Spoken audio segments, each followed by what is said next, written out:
The Brother's Son is a show that I've been really excited to watch.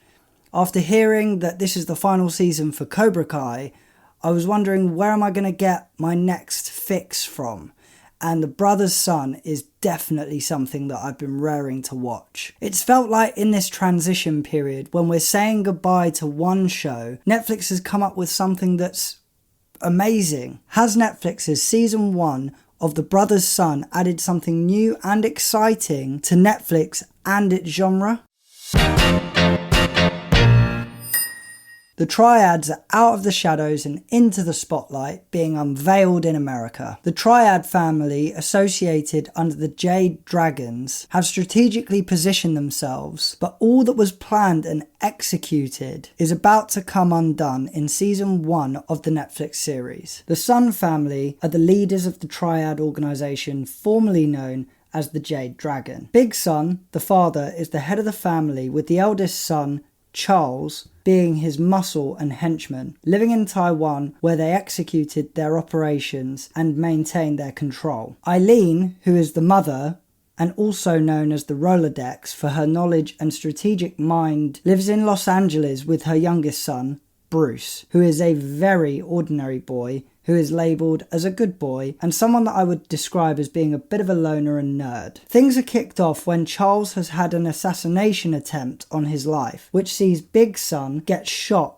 while on his visit to check up on his son. The Jade Dragons have their suspicions, but need to work on uncovering who the culprit triad organisation is behind this attack. Charles is tasked with going to America to protect his mother and brother, who he hasn't seen since they originally left him all those years ago. But upon his arrival, he is put straight to work on uncovering the mystery. Season 1 kicks the new series off extremely well. It introduces a fresh new storyline that is highly captivating and keeps the audience hooked. It's also coupled with a load of plot twists, as well as the suspense, and don't even get me started on the character development, as well as the character relation development. But on top of all of this to keep you hooked, we've got really impressive visuals and amazing cinematography that is consistently woven throughout. We're getting 8 episodes that are roughly made up of around 45 to 55 minutes in length. Now, the plot and storyline for the show had so much going on, and what made it extra special for me was the fact that they were able to balance so many different genres that sort of piled into this. They had action, comedy, romance, and it all played a part in bringing a successful outcome to this show. And the reason I say that is because it added something extra to what was already a brilliant storyline. Now, what makes this show so great is that it keeps you hooked throughout based on the number of surprises that crop up within the story itself, which holds your attention. Now, this story is all centered around the Sun family, who are known as the lead family of the Jade Dragon triads. We start off in Taiwan with Charles' son and Big Son. Now, Charles' son has had an assassination attempt on his life, and he manages to deal with that situation. But what we're shown is a character that is cutthroat. He is ruthless to begin with, and he is the right-hand man of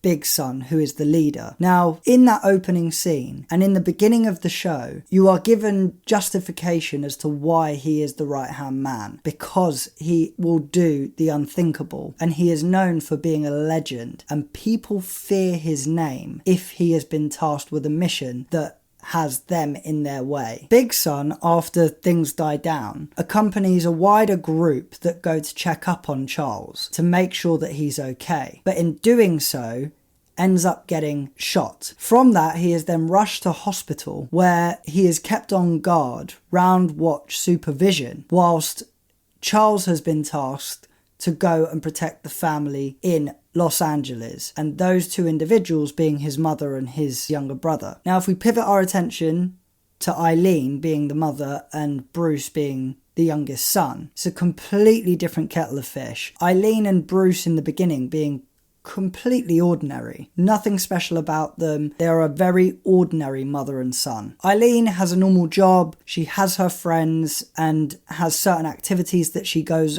out to do during the week. Bruce, I would describe as being a bit of a loner and very nerdy, but aspires to have that luxury car, be the main man, ultimately something that he thinks he will never be. But Charles, now needing to go to Los Angeles, also needs to uncover the truth behind who is responsible for the assassination attempt on his life as well as his father. Meanwhile, Big Son is pretending to be in a coma, and the reason for that is because he's biding his time to strategically uncover the mystery and allow the enemy to present themselves. As Eileen, Bruce and Charles move closer to the truth, to uncover the hidden triad organisation that has newly formed, being the Boxers, it brings a false sense of security to the playing field, and Big Son begins to implement his plan after having a visit from Eileen further down the line.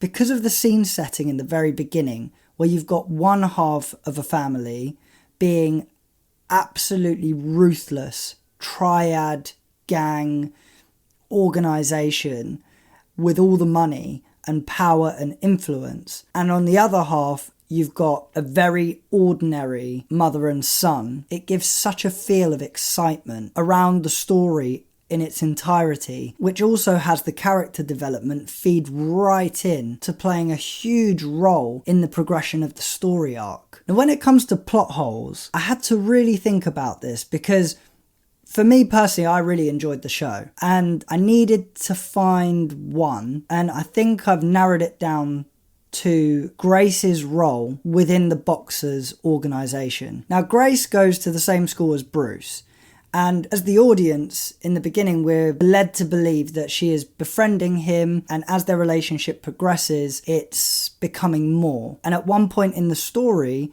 it does become more. But Grace is doing this to strategically position herself to get closer to the Son family, hiding her true identity to gain the knowledge of the triad leaders. Now, in episode 6, she manages to get Bruce on his own by making up a situation that has happened at a youth centre that she works at, which is totally not true, and is actually one of the headquarters of the Boxers organisation, which then allows the audience to see the big reveal. Now, that reveal of Grace being a leader of the Boxers introduces a plot hole because her sudden rise to this position of power lacks proper setup or explanation. Now, this abrupt development leaves a lot of questions around her background, how she gained such influence, ultimately creating a bit of a gap in the storyline. Now, there are a few lingering questions for me. What is the full extent of Grace's backstory? What are Eileen's true intentions? And what are Big Son's plans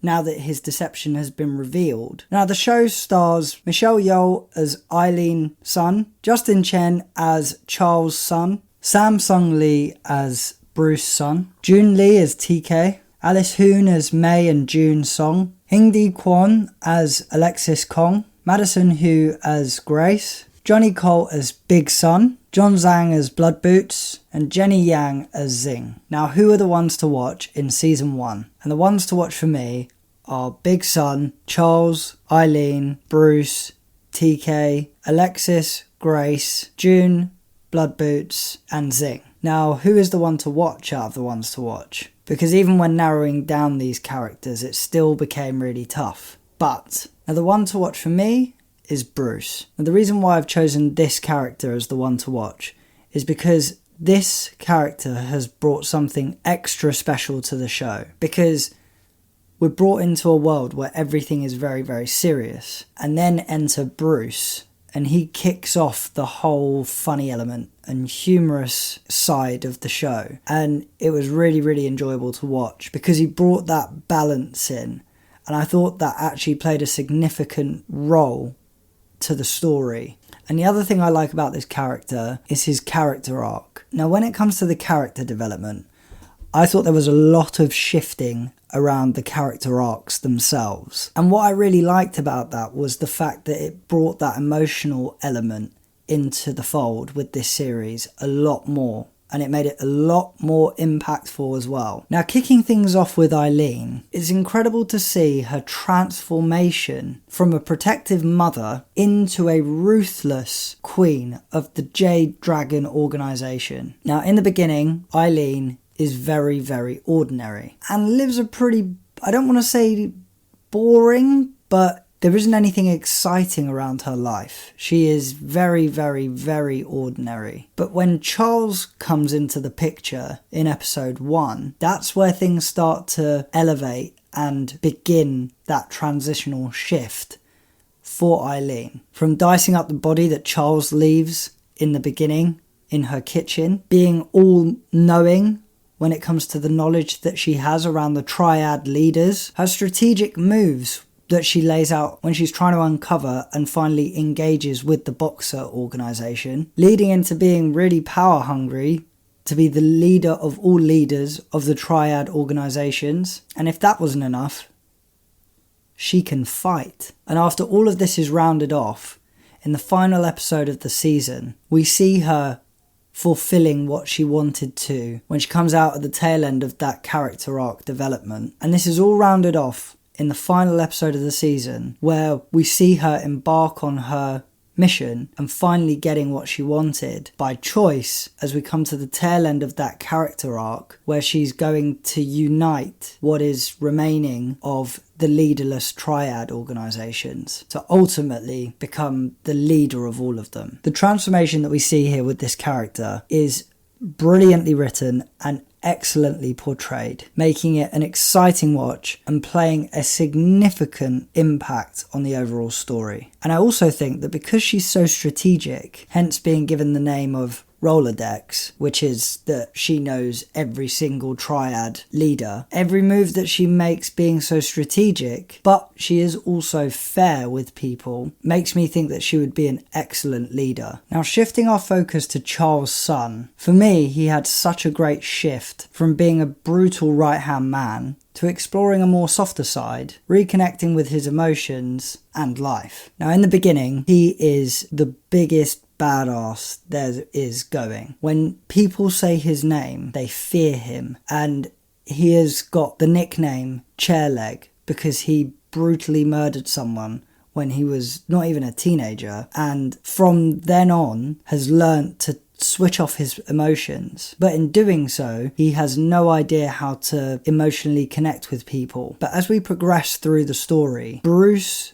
Eileen and Alexis all play a significant part in reconnecting his emotions back to himself. In that first phase of the series, we're sort of in the knowing and understanding why he is very disconnected from any emotions. And as we progress, little by little, we see that light bulb moment. In the first instance, his interaction with churros. He's lit up when he's seen and eaten them, and you see that sort of softer side come out in his facial expressions. When he starts to explore baking in a little bit more detail, he again comes to life through his facial expressions, and also his body comes across a little bit less tense. And what I also really like about the writing in this series is that they don't introduce the reasoning behind him being like that straight away, and they develop his character really, really nicely. It's only around episode 4 in the series that he shares the story with Bruce about him getting the nickname Chairleg and that incident. And even in that flashback, by the way, that was done brilliantly in terms of the mood and lighting and the differentiation to distinguish that we've gone back in time. Because of the influence that these three characters have had on him, we slowly start to see him staircase back towards his emotions. And in the last episode, it's really, really cool because we think that he's gonna finally get that fairy tale ending where his mother wants him to live his life doing the things that he enjoys, falling in love, working in his bakery where she actually buys him a restaurant. And instead, right at the very end, he decides that even though he wants to do that, protecting the family comes first, and he wants to go and help his mother. But not just help his mother, he also wants to reconnect and have that time that he never got with his mother in parallel while she's embarking on her quest. This shift is really interesting to see. from a ruthless enforcer to someone seeking emotional connection adds a real deep layer of complexity into the story. It really humanises him, making his arc one of the most intriguing transformations in the show. Next is Bruce Sun. Bruce Sun gave a humorous and surprising transformation. Once the sheltered baby of the family, kept far away from the triads world, evolving from a scared, nerdy outsider to fully embracing his family's way of life to a certain degree. In the beginning with this character, everything is going wrong for him. We see him in one scene where he is a taxi driver and he's gone to pick up these two girls from a nightclub. They both get in the back of his cab. He's got cool music playing and he tries to use an opening line to them, which sees them one by one throw up in his car and on him. You see him in school where he's completely defining the word nerd, and his passion in life was improv. Now Bruce's influence comes from Charles, but it's not the influence everyone might think it would be. He definitely does see a transformation, but it's not of the same stature as Charles in my point of view. And I think both Charles and Bruce's transformations are interconnected with one another. As you see the walls come down from Charles, it taps into Bruce's emotional care for Charles. And the more those walls come down, the more of an impact it has on Bruce, who ultimately buys into the protect the family code. Bruce ends up buying into the family, or the triad family way of life. And we see that come out excellently and executed brilliantly as well in that final episode where Charles is being held in prison and Alexis is the one that's holding him there. Now she calls Bruce, who sees an opportunity to take advantage of this situation. He goes to meet her and ends up crying his eyes out, wanting to see his brother, but saying that he'll only go in there if the cameras are turned off because he's trying to protect his brother, when actually he's used it to his advantage because he's told his brother his plan with no eyes watching, and Alexis is thinking that Bruce is helping her and that Bruce is going to convince his brother Charles to give up the location of Big Son, their father, so that she can bring him in, finally fulfilling her objectives, which are to become the DA. But when Bruce comes out, he does the complete opposite, not telling her where he is and making a remark to her that fulfills the transformation of his character and reinforces the loyalty that he has for his family, on top of him showing that he finally buys into the protect the family way of life. Big Son's character embodies pure and absolute ruthlessness, driving the narrative with a fierce intensity. In the assassination attempt on Charles in the beginning, we see Big Son with his cronies come to Charles's apartment to check on him and make sure he's alright, of course. It's not like he's his right-hand man who he needs to do everything for him. And in doing so, he gives off this sense of fear amongst his followers, that kingpin-like vibe. Very shortly after, he is shot, and we see Charles holding Big Son, where we think he's dead. Shift scenes, he's in the hospital, and he's in a coma, but he's pretending. And the reason he's pretending is because he is strategically playing the waiting game to let his enemy show themselves and come out of the shadows. Later on in the series, we see Eileen visit Big Son, and that then gives the green light for him to kick off his strategic plan, which he wants to unite his family, and in doing so also unite the triads under one leader, who he wants to be Charles, because he wants to control Charles as well as his own triad of the Jade Dragons, giving him the ultimate control. Now the interesting shift here is not one that you'd expect. It is more of a shift into the dark side, which is that he turns on his own family. He orders Charles to go and kill his brother Bruce, and this just shows the ruthlessness of Big Son, and it also provides justification into the audience as to why he is the head of the Jade Dragons. When it comes to the visuals, I thought there were some really great elements to call out. The metaphorical scenes and then the costumes that emphasise the type of character that the characters are. With the metaphorical scenes, one stands out the most. Blood Boots, that is one of the henchmen, having blood on his boots. And that's seen in the beginning when he's cleaning up the people that have died from the assassination attempt on Charles. But then later on in the series, we see Blood Boots get blood on his boots that is his own blood. When it comes to the costumes that have been put together to emphasise the type of character that the characters are, Charles being the henchman and always looking sleek, Bruce being nerdy and dressed completely to fit that stereotypical look, TK always in a tracksuit, Eileen in clothes that make her look elegant, giving that perception of the queen figurehead to the triads of the Jade Dragons, and then Big Son showing that big boss type of vibe.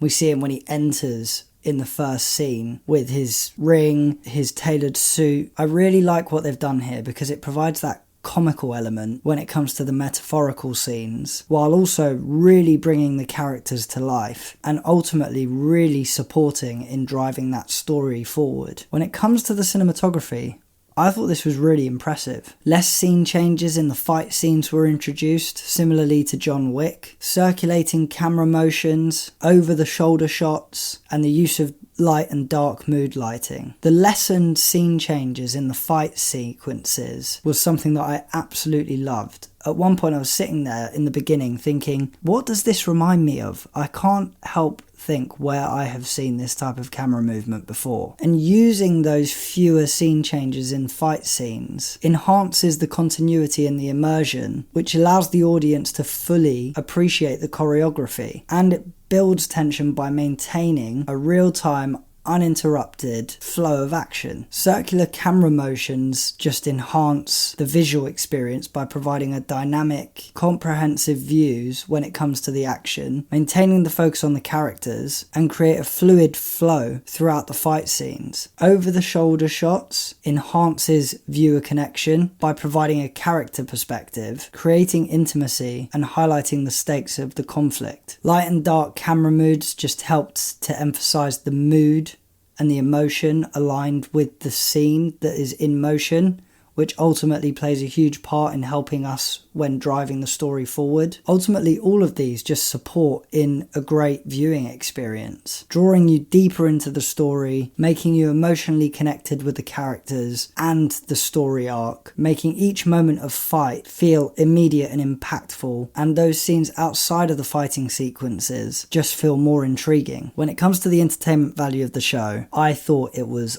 awesome to watch. It felt like a bit of a mix between Cobra Kai and John Wick, but at the same time bringing something fresh and new to the genre. We get full-on fight scenes and continued sequencing, no cuts like in John Wick, emotional elements to balance out the fighting, and I really liked a bit of the brain teaser that was going on when they used the phrase protect the family, moving from literally thinking that it was about protecting the family over to thinking that it was about protecting the organisation or the people within it. The cool thing about this show is that you're not just getting one piece. There's action, humour, character development shifts, character relationship development, questions that get raised but don't get left unanswered. There might have been one or two that I put in the lingering questions, but still overall, it was just a well-rounded show. Overall, I found season 1 of The Brother's Son to be brilliant and entertaining. The plot and storyline was great at keeping you hooked with surprises along the way as you move through the story. The character development I just thought was brilliant because there are loads of shifts in dynamics to do with the individual characters themselves and the character arcs, starting from where they were